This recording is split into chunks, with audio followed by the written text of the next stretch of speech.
हिमाचल चुनाव को लेकर सरगर्मियां तेज। बीजेपी की पहली लिस्ट के बाद बवाल। चंबा में बीजेपी को क्यों बदलना पड़ा उम्मीदवार? क्या है चंबा में घटे सियासी घटनाक्रम की इनसाइड स्टोरी? हिमाचल प्रदेश में विधानसभा चुनाव को लेकर सभी पार्टियां जोरों शोरों से तैयारियों में लगी हुई है। बीजेपी ने विधानसभा चुनाव को लेकर अपनी पहली लिस्ट में 62 उम्मीदवारों के नामों का ऐलान किया। बीजेपी ने इस बार एक मंत्री सहित 11 विधायकों के टिकट काटे हैं। वहीं सुरेश भारद्वाज और राकेश पठानिया की सीट बदली गई है।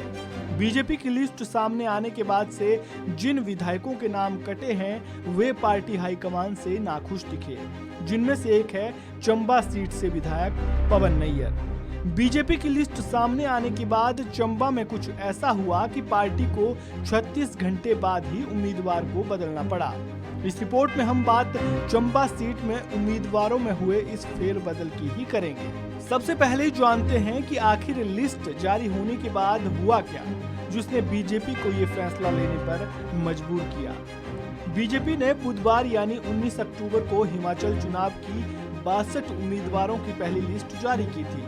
बीजेपी ने चंबा से विधायक पवन नैयर का पत्ता काटते हुए उनकी जगह इंदिरा कपूर को उम्मीदवार बनाया। बीजेपी की लिस्ट सामने आते ही पवन नैयर के समर्थकों ने विरोध शुरू कर दिया। पवन नैयर हर हाल में चंबा सीट से चुनाव लड़ना चाहते थे। ऐसे में टिकट कटने के बाद पवन नैयर आहत थे, जिसके चलते उन्होंने अपने समर्थकों के साथ बैठक कर कहा कि हमारे साथ अन्याय हुआ है। ऐसे में ये साफ था कि यदि बीजेपी उन्हें टिकट नहीं देती तो वे पाला बदल सकते थे। पवन नैयर चंबा की राजनीति का बड़ा चेहरा है।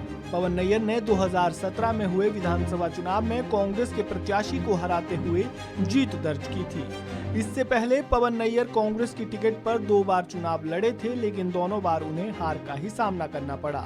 ऐसे में बीजेपी की ओर से टिकट न मिलने के बाद कांग्रेस पवन को अपने साथ मिलाने के बारे में सोच रही थी, जो बीजेपी के लिए बिल्कुल भी ठीक नहीं होता।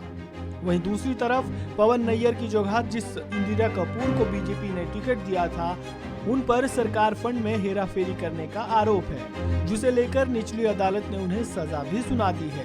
लेकिन इंदिरा कपूर ने हाई कोर्ट से मामले में स्टे ले रखा है। ऐसे में भ्रष्टाचार के आरोपों में घिरी इंदिरा कपूर और पवन नैयर के बागी तेवरों ने बीजेपी के लिए परेशानी खड़ी कर दी थी। भ्रष्टाचार के आरोपों का सवाल देना बीजेपी के बस में नहीं था। ऐसे में बीजेपी ने बीच का रास्ता निकाला और मामले की नजाकत को भांपते हुए इंदिरा कपूर का टिकट काटकर आनन फानन में पवन नैयर की पत्नी नीलम नैयर को दे दिया। इस रिपोर्ट में फिलहाल इतना ही। खबरों से जुड़े ताजा अपडेट के लिए आप बने रहें वन इंडिया हिंदी के साथ।